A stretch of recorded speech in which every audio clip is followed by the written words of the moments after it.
بنبدأ حكايتنا عن البطل منغ اللي بتبدأ قصته من 5000 سنة وهو مراهق عايز يوصل لمرحلة الزراعة، لكن بسبب قدرات جسمه الخاصة ما بيكونش قادر انه يخترق فترة التدريب الجسدي والدخول لعالم الزراعة اللي بعده. حاول بكل الطرق من وقت عصر الأساطير القديمة لحد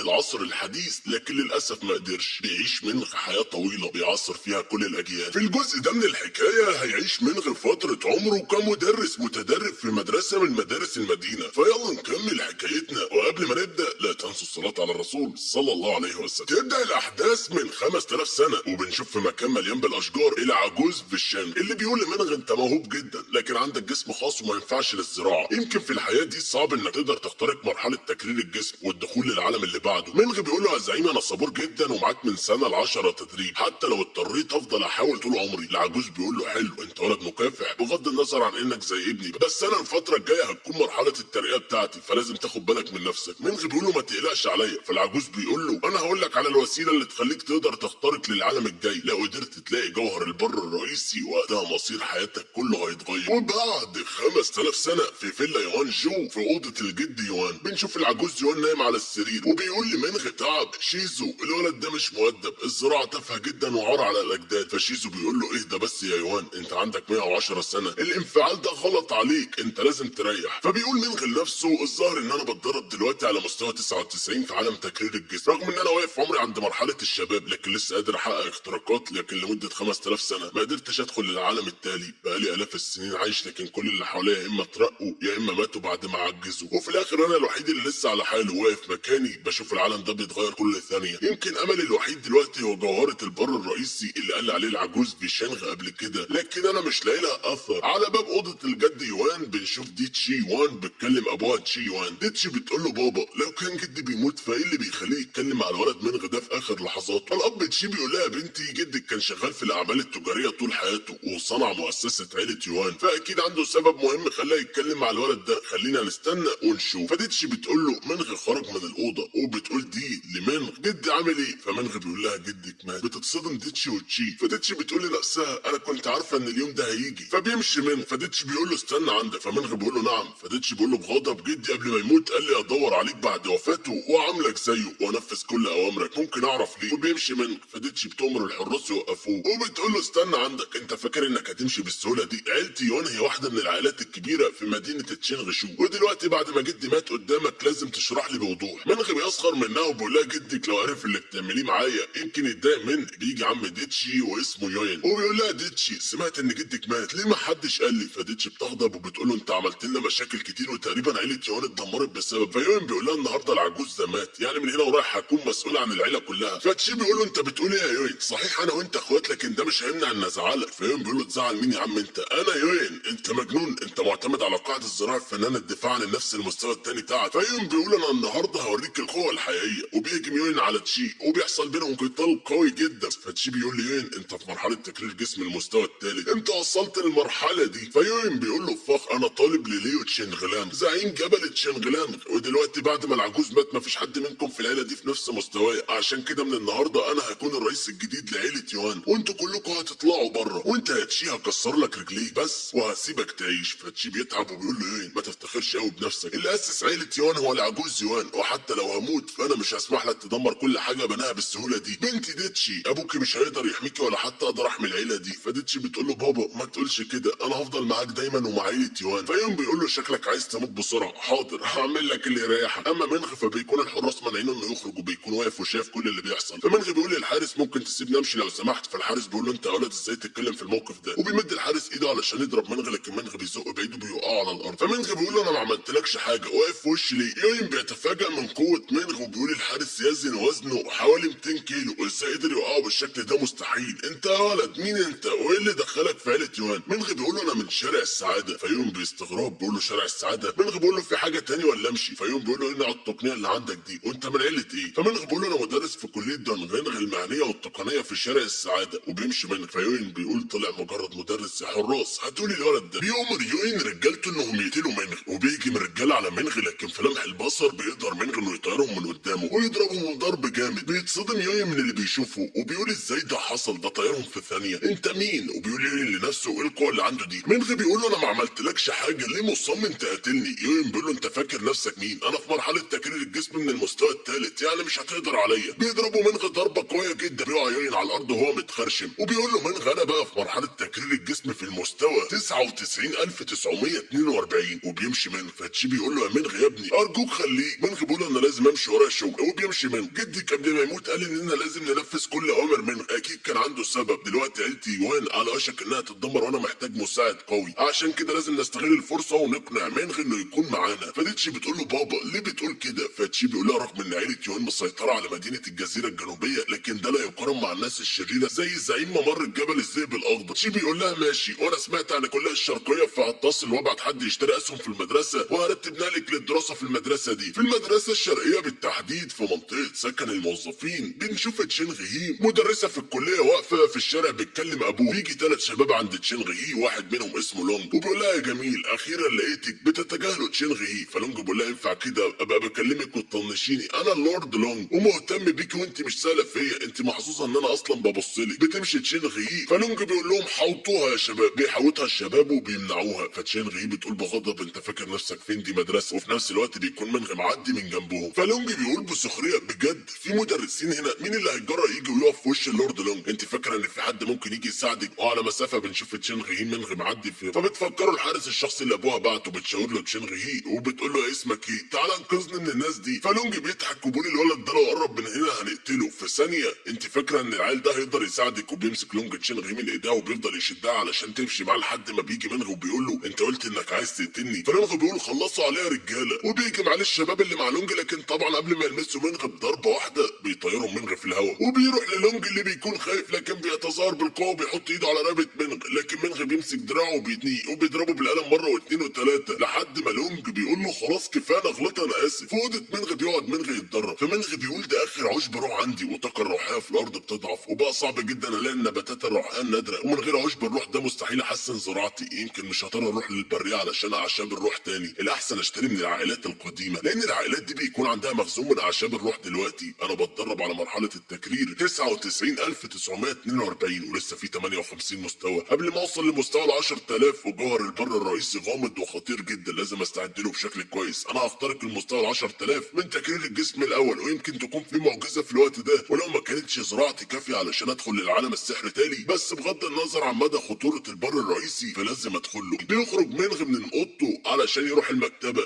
يجيب كتب في طريقه، ويقول منغ لنفسه عدى الاف السنين وانا كنت بزرع حياتي كلها لكن عمري ثابت ما بيتحركش، وعشان اتجنب المشاكل كل 20 سنه بغير اسم ابويا وجدي وبعمل بطاقه جديده. زمان انا سبت اساطير في التاريخ ملهاش اول من اخر لكنها اختفت، لكن دلوقتي انا مدرس متدرب وظيفتي بسيطه وسهله. وفي طريقه بيشوف منغ عربيات فخمه داخله المدرسه، بتنزل ديتشي من العربيه وبتشوف منغ ماشي من بعيد، فديتشي بتقول لنفسها طلع فعلا في المدرسه دي. بيقف كل الشباب اللي في المدرسه يسلموا على ديتشي، بيجي شاب اسمه تشين وبيقول لهم افتحوا سكه يا شباب ايه الزحمه دي؟ وبيقول ايه ده ديتشي انت هنا؟ ما كنتش اتخيل انك تيجي مدرستنا. فديتشي بتقول له بانزعاج تشين انت بتدرس في المدرسه دي انت كمان؟ بتمشي ديتشي وبتشوف منغ، فديتشي بتقول له منغ ايه الصدفه دي؟ اتقابلنا اكتر من مره في وقت بسيط، ايه رايك اعزمك على الغداء؟ منغ بيقول انا عارف انت بتعملي ايه هنا واحنا ما فيش حاجه تربطنا ببعض علشان كده ما فيش داعي تتكلمي معايا تاني. وبيسيبها وبيمشي وبيقول لنفسه رغم ان البنت دي هي حفيده عيله يوان، العيله اللي اعرفها من اكتر من 10000 سنه، فانا فاهم ان هم عايزين نحميهم لكن انا مستحيل اساعدهم في حاجه. بيشوف تشين ان ديتشي وقفت تتكلم مع منغ فبيطلب من زمايله انهم يعرفوا مين الشخص ده. فلونج بيقول له تشين انا عرفت لك مين الولد ده، اسمه منغ وهو مدرس متدرب لسه جاي مدرستنا من فتره، وبالصدفه اتنقل للفصل بتاعنا علشان يدرس لنا التربيه البدنيه والتاريخ. فتشين بيقول بغضب الحقير ده عايز يسرق حبيبتي مني، انا هوريه. بتدخل ديتشي الفصل وبتقول لنفسها منغ بيدرس في الفصل ده وطالما اتجرأ وتجاهلني فانا جيت اهو الفصل بتاعه ووريني بقى هيتجاهلني ازاي. فتشين بيقول لها ديتشي ايه ده؟ انا وانت في نفس الفصل، دي صدفه حلوه قوي جدا، تعالي في كرسي فاضي جنبي اقعدي فيه. ديتشي بتقول له لا شكرا انا هقعد هنا. فتشين بيقول لها تمام، وبيقول لنفسه ديتشي كمان في الفصل هنا، معقول منغ ليه علاقه بالموضوع ده؟ بغض النظر انا هخلي منظره زفت قدام ديتشي. بيكتب تشين وزمايله اسم منغ على السبوره وبيشتموه. بتشوف ديتشي الكلام المكتوب وبتقول لنفسها تشين وشلته عايزين يعملوا مشكله مع منغ، انا لازم امنعهم. صحيح بابا قال لي اطلب من منغ المساعده في حمايه عيلتنا، لكن انا هستغل الفرصه دي علشان اشوف قوه منغ الحقيقيه. انا عارفه ان اخو تشين الكبير اللي اسمه تشون مزارع مشهور جدا في مدينه الجزيره الجنوبيه، قدر يهزم مزارع في مستوى السيد ودمر قاعده زراعته وقطع اطراف جسمه، ده قاسي جدا. بعد ساعتين بيدخل بيدخل مدرس الحصه منغ وبيشوف اللي مكتوب على السبوره، فمنغ بيقول مين اللي عمل كده؟ فصديق تشين بيقول يا استاذ مش عارف بس الظاهر انك مش محبوب خالص، فصديق تاني بيقول الظاهر انك مالكش شعبيه في المدرسه، فطبيعي تتشتم، بس المشكله بقى لو اتضربت هتعمل ايه؟ بيمسح منغ اللي على السبوره وبيقول بغض النظر عن مين اللي عمل كده مش عايز اللي حصل ده يتكرر تاني. فتشين بيقول يا استاذ الظاهر ان مفيش ليك لازمه وكمان بتمسح السبوره بنفسك، محدش يقول له يا استاذ تاني يا جماعه، ده انا اقدر ادرس لكم احسن منه. وبيضحكوا واصحابه كمان بيضحكوا وبيقولوا له عندك حق مظبوط فعلا. فديتشي بتقول لنفسها رد الفعل الطبيعي اللي بيحصل منه ده انه يكون متضايق، لكن اللي باين على وشه عكس كده خالص. منغ بيقول لهم اخرسوا انا سامحكم المره دي لانكم طلابي، يلا يا شباب طلعوا كتابكم افتحوه هنبدا الدرس الاول. وبيبدا منغ في شرح الدرس. فديتشي بتقول لنفسها الظاهر ان بابا كان غلطان في الكلام اللي انا عن منغ رغم سخافه العيال دي، لكن هو ما قدرش يعمل لهم حاجه، اكيد خايف لان تشين بيكون اخد شون القوي عشان كده ما اتجرأش انه يفتح بقه ملوش لازمه فعلا. تشين بيقول له انت واحد زيك هيدرس لنا ايه لعب العيال ده؟ جايبين عيل يدرس لنا؟ لكن منغ ما بيقدرش يسكت اكتر من كده وبياخد مساحه السبوره وبيحدفها في وش تشين بيسد بقه، وده بيحصل في لمح البصر لدرجه ان مفيش حد منهم بيقدر يشوف اللي حصل. هما فجاه بيلاقوا حاجه في بق تشين. ديتشي بتقول لنفسها امتى ده حصل؟ مستحيل، انا ما شفتش منغ اتحرك بس انا متاكده ان هو اللي عمل كده. فصاحب تشين بيقول له تشين ايه اللي حصل؟ وايه اللي جاب البتاعه دي في بقك؟ فتشين بيكون مخنوق لانها دخلت بقه ومش عارف يخرجها وبيقول لهم ساعدوني. بيفضل اصحابه يحاولوا يساعدوه لكن ما بيقدروش وبيكون تشين هيتخنق خلاص لحد ما بيدخل منغ وبيضربه ضربه قويه بتخرج البشاره من بقه. في السكن المدرسه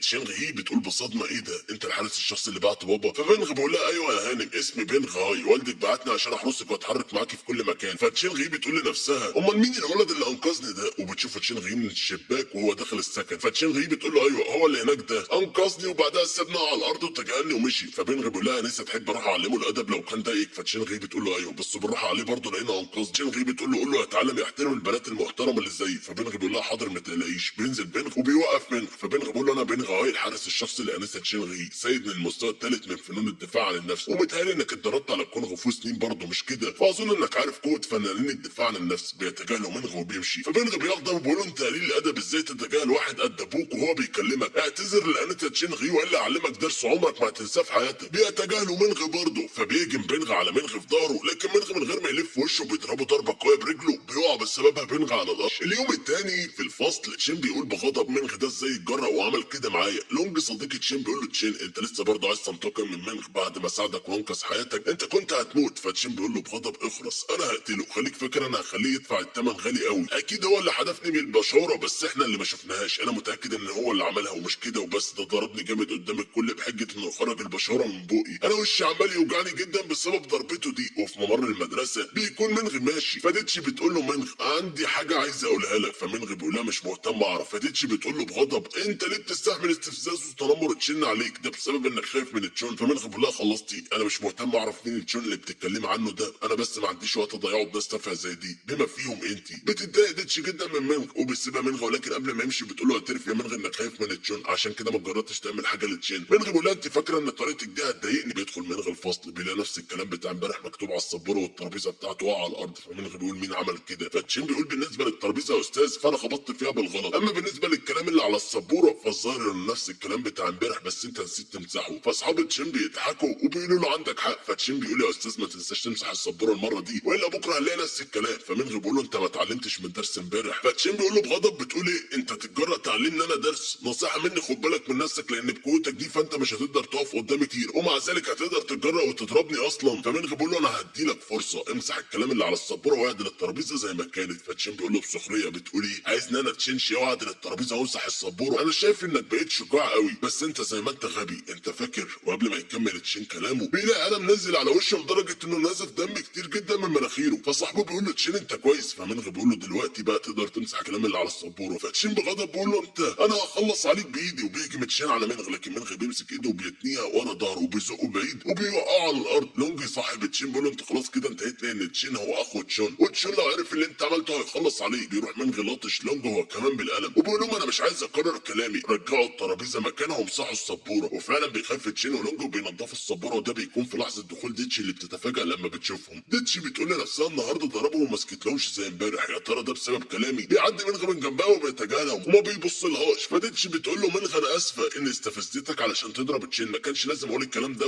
واضايقك، تحب اشوف لك مكان تستخبى فيه في الوقت ده لان اخو تشين الكبير مش شخص سهل تتعامل معاه، لو هيأذيك لو عرف اللي حصل